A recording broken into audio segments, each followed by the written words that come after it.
Good morning, good afternoon, good evening, and good night to anybody out there, wherever you are. Thank you so much for tuning in to my Bamboozled series, a journey through and out of narcissistic abuse, or at least what I believe I am experiencing.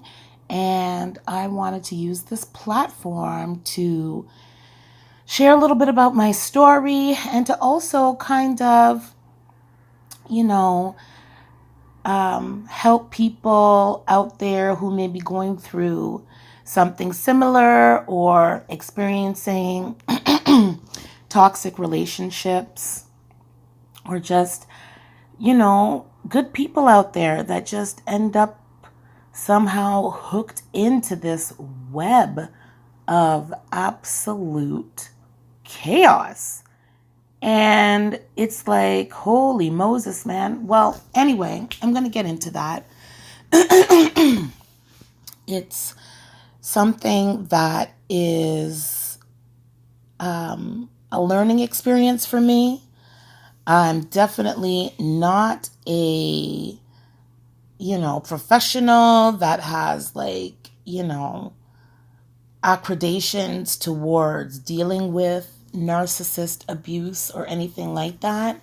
I just want to talk about my experience and some of the information I want to share that I've come across that's really helped put things into perspective for me about this situation that I was in and this web that I got tangled into.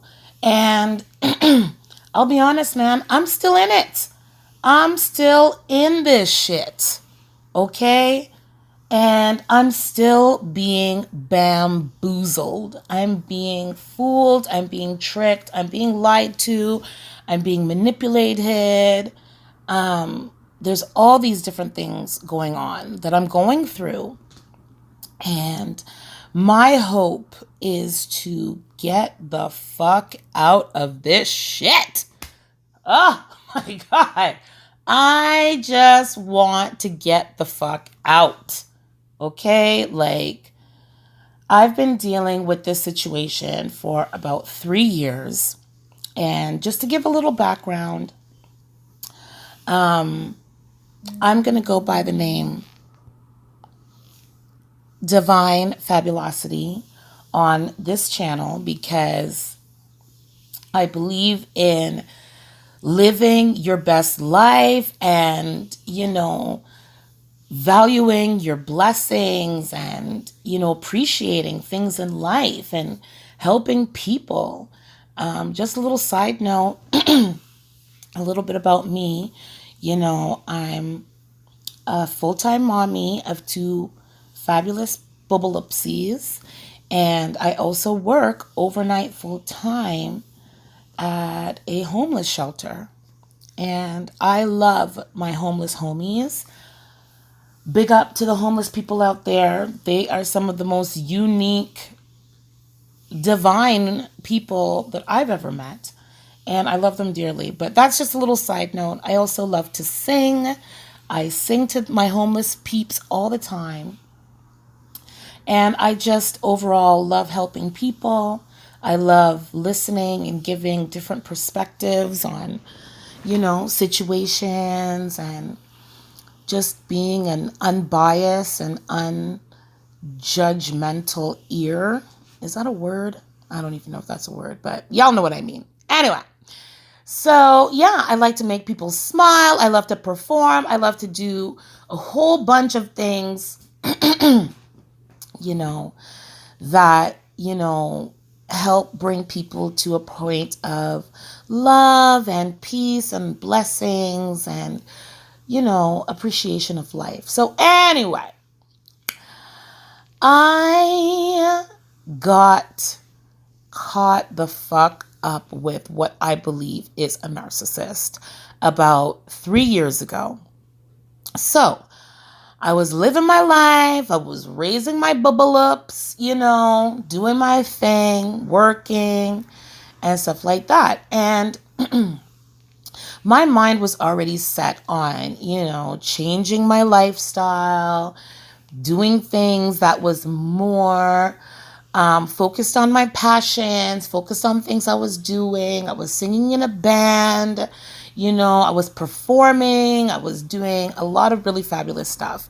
And because being a mother, you just want your kids to grow up and you want them to live their best life. So how are you going to tell other people to live their best life and you ain't living your best life? So anyway, doing my thing. I come across this big, beefy, delicious looking, handsome gentleman who ended up being motherfucking crazy. But anyway, I met this man, and from the beginning of laying my eyes on him, from when we made eye contact, it was blood clot done. I could barely even look at him in his eyes, like the attraction physically, and we had these conversations. Me and this dude just hit it the fuck off. And mind you, little side note, I was single for about 3 years before I met this gentleman. I was like, dudes are not my priority. I was abandoned by my first child's father. But you know what? I'm going to say the word abandoned loosely because, he too, and I don't want to make excuses, but he too is not living his best life, if you know what I'm saying, and really, appreciating and taking full responsibility for his actions. So I'm actually blessed that he isn't a part of our world. But anyway, after my experience with him, I was like, you know what? I am going to be single. It was very, very emotionally draining dealing with my first child's father. A big part of it is his lifestyle. And I just was like, mandem, me no want to deal with that thing there. Like, just put that on pause. Work towards my life, work towards, providing for my daughter and having her in activities and just doing what I need to do for my family. So whatever, men were not even on my mind until this delicious dark chocolate, beautiful, big, beefy motherfucker entered my world. So we meet, we flirt, we bat eyes, we smile. He makes me blush. It was just like something I had never experienced before in my lifetime. To this day, I still haven't experienced such a connection and I'm going to say it, a lust. I was lusting for this man, like, oh my goodness.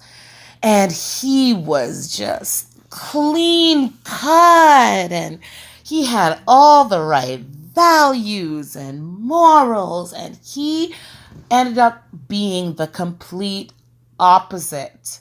Or so I believed. Hashtag bamboozled. See that?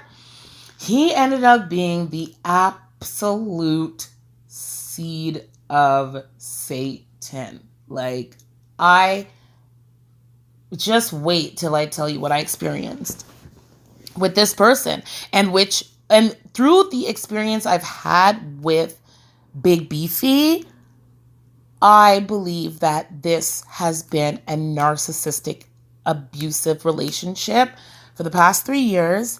And I believe that what I'm describing right now was a part of what I've come to learn as love bombing.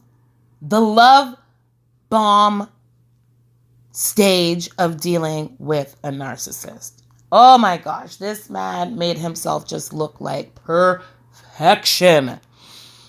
So, anyways, we meet, we hit it off, and I'm going to let you know I'm a thick woman, okay? I'm a big woman. I like a big, beefy, handsome man. Anybody that knows me knows that type of man I like.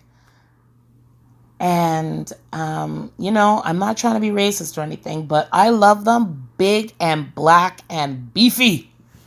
Delicious and good looking and clean. And a good person. So, anyway, I'm thick and juicy myself, right? And the first time I met this man, he came to my work. He brought me coffee. It was early in the morning. It was just absolutely delightful. We had fabulous conversation, and then he gave me a ride. I had to go to this meeting, like just around the corner. He actually gave me a ride and two of my other coworkers a ride to this place around the corner. So we had this meeting there, and there was various time slots that you can go and attend this meeting. So I was supposed to go for the first time slot, but me and him were chatting in the car, and oh my gosh, he was just so beautiful. Anyway, we're chatting, sipping on the vanilla chai that he brought me. And anyways, I ended up missing, I think, two of the various meetings that day. And we just seemed so into each other. I thought that I met my soulmate. I was like, this is what meeting your soulmate feels like. That's what I thought anyway. So anyways, he brings us to this spot, and we're talking, and the conversation has to come to a close because it's like, listen, man, I've been up all night. I have to go to this meeting and get it over with and get home. Blah. So he's like, oh, well, can I have a hug goodbye? And I was like, of course. So we get out of the car, and he gives me a hug, and it was just this big, like, protective, manly, beefy, fabulous smelling bear hug. And then you know what this motherfucker did? He lifted me up in a straddling position, okay? Me and all 200 plus pounds of thick and juicy, delicious fabulosity. He lifted me up and held me and kissed me in a straddling position outside of this meeting place that I was going to. And it was fucking wonderful. I think that was the moment that my panties evaporated. That's what I think. I think that was his sealing of the deal of, okay, I got you, bitch. I got you. Okay. This is a deal breaker right here. I'm going to pick you up, and I'm going to give you a little taste of what it's like if you want to roll with this. I was like, whoa. Hello. Hello, bonjour. So, anyway, he let me down after quite a few minutes of hot, passionate, koala bear style exchange of energy and lust. I went into my meeting just glowing. Now, I did mention that I was not even interested in dealing with a man for 3 years, okay? So let's just, not forget about that layer of this layered cake.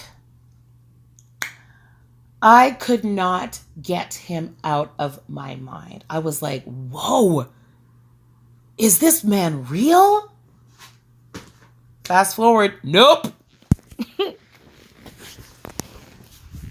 Not one bit. So, anyway, we kept talking, we kept communicating. He'd come, he'd bring me out for breakfast, and we would hang out with each other, and we would talk and flirt and make out. Anybody remember what it's like to make out? Just, kissing and, the heat. Oh my goodness, from day one, that was an inferno. Oh my goodness. So, it happened. Okay, it was bound to happen. We had the most passionate, craziest sex I had ever experienced. Like, it was just too hot. It was too hot to not. It was too hot to not at that time. Oh my goodness. But at the same time, little bits and pieces of fuckery started to, arise with this dude. So anyway, but regardless of it all, the D was on point. Like, I mean, this stuff was just passionate. And from once we started, we could not stop. I couldn't get enough. I could not get enough. Plus, he was taking me out. Plus, we were having conversation. Oh my goodness. I don't know if it is regular behavior, but we would be texting and my whole midsection would throb. It's like I was yearning to be with this dude. Oh my goodness. I don't even want to talk about it right now because I'm starting to blush. Anyway, shit got hot and shit got deep real quick.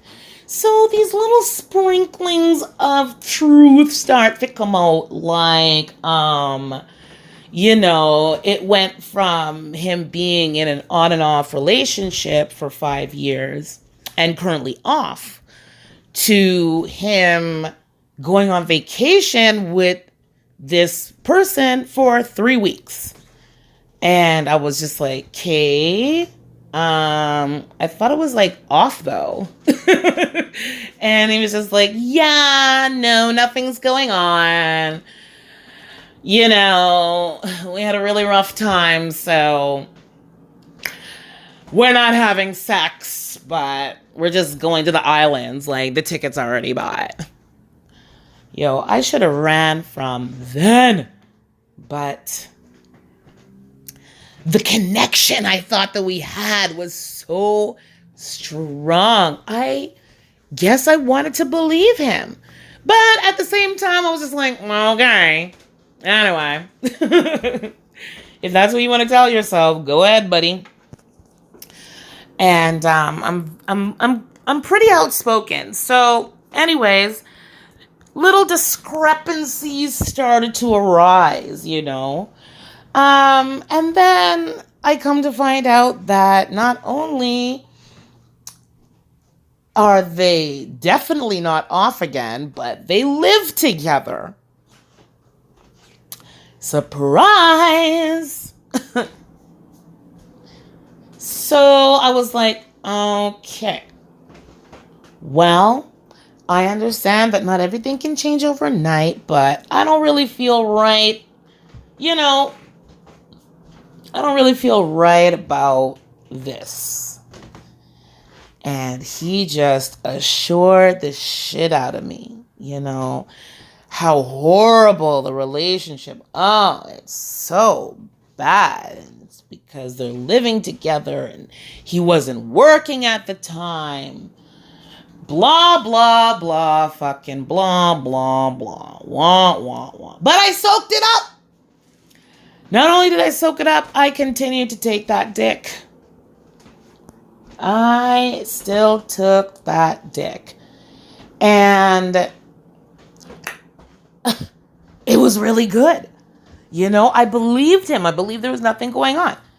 I took the dick until I got preggers with that dick. So I let him know. And at first he was like, okay. Mind you, this was while he was on vacation with the woman that he was living with and on a quote unquote off break with. So I let him know. And yeah, at first he was like, wow, okay, let's do this, you know? And then the next day he was like, are you sure? This is still really new. You sure want to go through with this? And I was like, listen, man, no. We lied down and did the deed to create this. I'm not using abortion as an option. So if you're in 100%. If you ain't, tell me now, and you don't have to see me or this fucking baby. Okay? Straight talks. So he said he was in.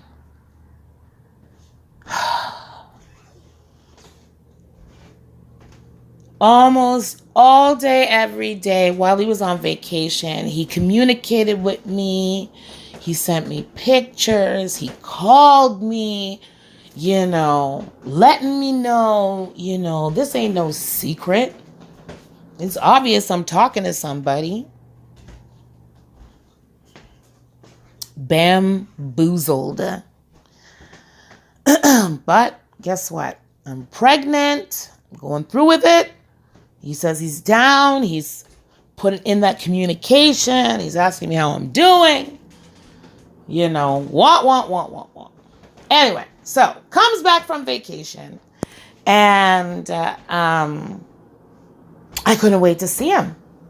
You know, it appeared to me that we couldn't wait to see each other. So he gets back and, you know, we make love and blah, blah, blah, blah. And, you know, we decided we're going to have this baby and raise it as a family. But here's the thing. He's still living with another fucking woman. So I was like, well, since we're doing this, don't you think you should let her know? Like, wagwan? Yeah, but I just got to wait for the right time. Okay. All right, cool. We go on about our thing, you know. He's still putting himself out there as Rico Bumbaclot Suave. Okay? Like, just treating me so good. I never been treated so nicely by somebody. But there was this thing. And so some time passed on and he wasn't moving out of this situation that he was in. And at one point, he even asked me if I would have a drink with the woman he lives with because she had his phone and she saw some text or some kind of thing where clearly you're not following through with what you said you were going to do because you haven't done it, obviously. So if your woman now is questioning why this other woman is texting you and you now want your woman to come and meet me so that we can have a talk, I'm like, listen, bro, I don't know what the fuck you're involved in. All I know is like, you're supposed to be dealing with that. At least that was my impression. And I was like, well, are you thinking about staying there? Like, you know what I mean? And I said, I understand. Like, you don't have to make any harsh decisions. But at the same time, I'm not going to be your mistress. You know what I'm saying? Like, you're having your cake and eating it too. And I'm not down with that. So anyway, long story short, he ends up telling me to forget about it. Don't bother that he asked me. He's waiting for the right time, blah, blah, blah, blah, and stuff like that. Then, about a month after I told him I was pregnant, he says that she might be pregnant as well. I'm like, but what the ras going on here? Oh, and how can I even forget? One of the other little seedlings of fuckery that came before he came back from his vacation was he was saying that there was a chance that he couldn't come back because something was happening with his PR card. You know, these are when the drama seeds started to plant. Oh, I don't know. My PR card is expired, so they're keeping me in Trinidad. And I'm like, okay, well, I hope you come back. But at the same time, I was preparing my mind in a way that there was a chance he wasn't going to come back. And then he was like, oh, I'm definitely coming back. It just may not be in the 3 weeks and blah. I was just like, whatever, bro. Anyway, so fast forward, he ain't telling this chick wagwan. Now all of a sudden the chick wants to meet me and him and have a conversation. And I'm asking him if you know, he's still wondering or if there's a question that he wants to stay where he is. Because we can work shit out if that is the case. You know what I mean? 5 years is a long time. No, I need to get out of this. I just don't know how to say it. And blah, blah, blah, blah. Blah, blah, blah, blah, blah. Anyway. One day he calls me and he says, listen, I'm ready to be with you. I'm ready to be a family. I'm ready to make this house a home. I'm moving in. I was like, okay. Sure, Mr. Perfect. We're meant to be. He's going to move in. We're going to have a family.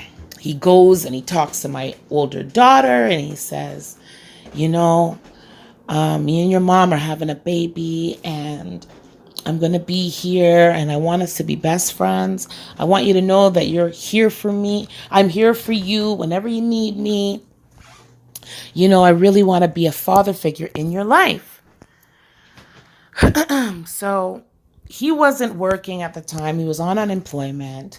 And so he would get up with my daughter. I was working overnights. They'd brush their teeth together and really spend some time bonding. And then certain things started to happen that I was like, listen, this shit ain't gonna fucking work, okay? Certain behaviors started to come about when we had moved in with each other. And mind you, he told me that he told the lady he was with everything and, you know, everything was clear. Unfortunately, he fell out of love. He didn't want to try no more. He said he was just completely honest and that he had met me and we're in love and he wanted to be with me. And apparently, according to him, he told her everything. Right. So when he came, I was like, okay, cool. But then certain behaviors, like I said, started to arise. For example, I noticed one day he had completely somewhat isolated himself, like away from everybody. His mood was just really cold and like, you know, and he had done this for actually a few days in a row. And like my daughter was trying to roll with them, but like he wasn't engaging with anybody. It was just like, that's kind of weird behavior, you know? And there was other instances where I was like, okay. At one point, it was my daughter's birthday. And even though he wasn't working, like he could have gotten a card or something. You know what I mean? So it's her birthday. He comes up to have cake and goes back downstairs. And I'm just like, okay. You know, I just didn't feel right about how things were going.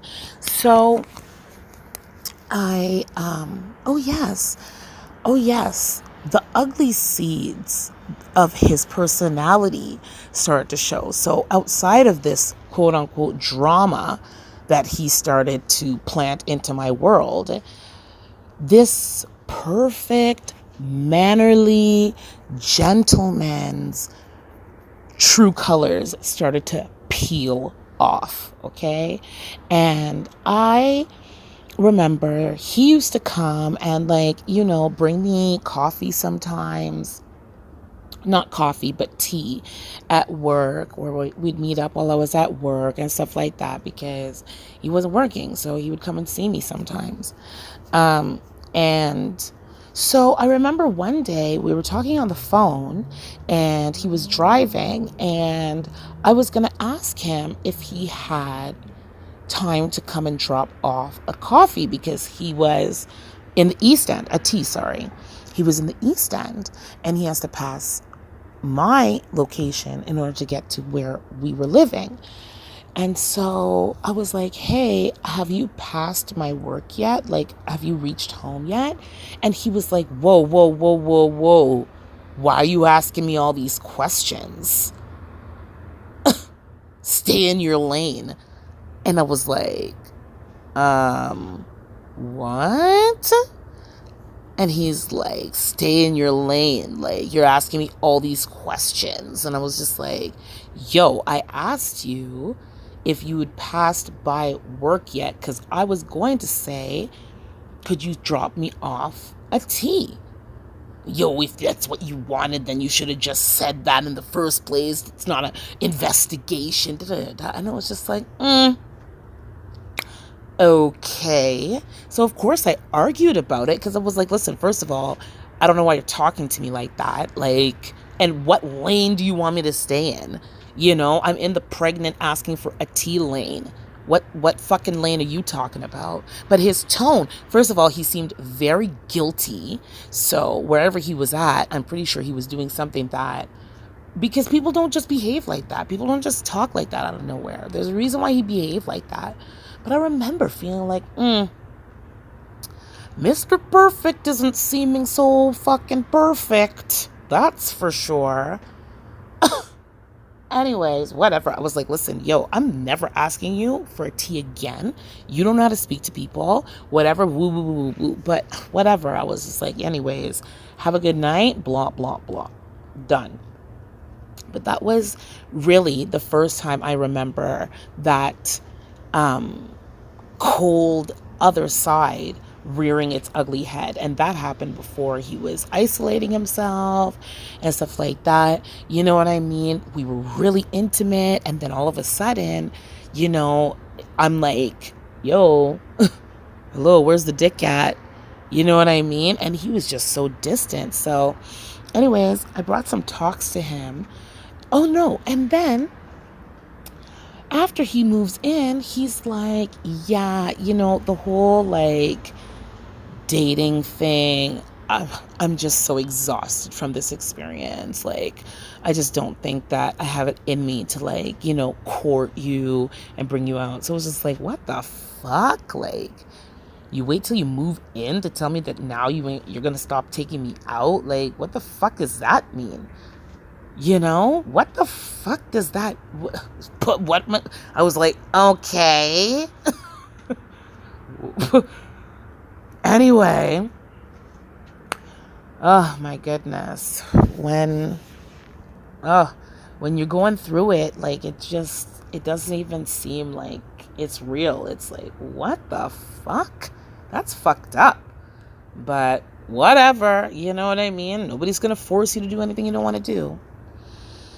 Anyways, I started noticing these behaviors and this attitude and this distance. And, one night he came home at like 4:00 in the morning and then like went straight downstairs. I was like, listen, nah, we ain't setting up to have this type. If this is the type of family dynamic you're talking about, like, that's not what I signed up for, and that's not what I want my daughters to grow up in. So you need to get the fuck out. Of course, I didn't say it like that. I just brought it to him like, listen, this is still really new. I really think it's time. It's important for us to take the time to get to know each other. You know what I mean? Build a really strong foundation for this upcoming baby and stuff like that. And, get to know each other. You know what I mean? Take time to grow, And I feel like that was the beginning of the end. Like, Oh my goodness. I feel like any interaction I've had with this man up until like anything after that point, it was like he was spiting me because I dared ask him to leave. And the beginning of the most emotionally draining, hurtful, dramatic years of my entire existence went to dealing with this big, beautiful, beefy man, you know? But, anyways, I digress. This was just my first attempt of sharing my story. This is vlog number 1. I hope I can keep track of the numbers. I really should be writing some things down, but anyways, this is just the beginning of the story, and I wanted to share the background first because it all leads up to where I'm at with this person today and where I know I have to get to. It's definitely a journey. I can laugh about some things, I can cry about some things, but at the end of the day, you know, I am a warrior and a very strong woman. And I believe that what I went through is just a huge wake up call for me to realize my self-worth and what I deserve in my life. And toxic, dramatic people is not one of them. No more. So this is how I'm hoping in one way to hold myself accountable of getting the fuck out of this shit. You know, I feel like my passion is to help people and to help empower, inspire, and, you know, lift up people in this world to be their best people, live their best life, live in happiness, and do the things that they love, and focus on the great things that we have as opposed to the pooey things that could be going on, because my gosh, could they ever take over? But this experience that I've had with this narcissist, at least who I believe is a narcissist, was like a mental foggy block in which my behaviors were not in line with my values. I wasn't living my best life. I was living in survival mode emotionally, and I am still thankful to this day that I did not lose my mind, okay? And I'm not going to lose my mind. I'm going to get out of this, and I'm hoping to use this platform to share my story and talk about the madness. And also, you know, looking for some support to know from people that have come out of it. You know, I just felt the need to talk about it, and I am going to wrap it up. I got to get to work. Thank you so much for tuning in. This is my first installment of Bamboozled, and I can't wait to share another story with you. Thank you again for tuning in. I don't know exactly what I want to name my podcast yet, but I am working on it. But I'm getting out of this fucking situation first. So stay tuned, and I will be sharing more of my story next time. So thanks for popping in. Take it easy, but still take it, and take a little for me. Bye.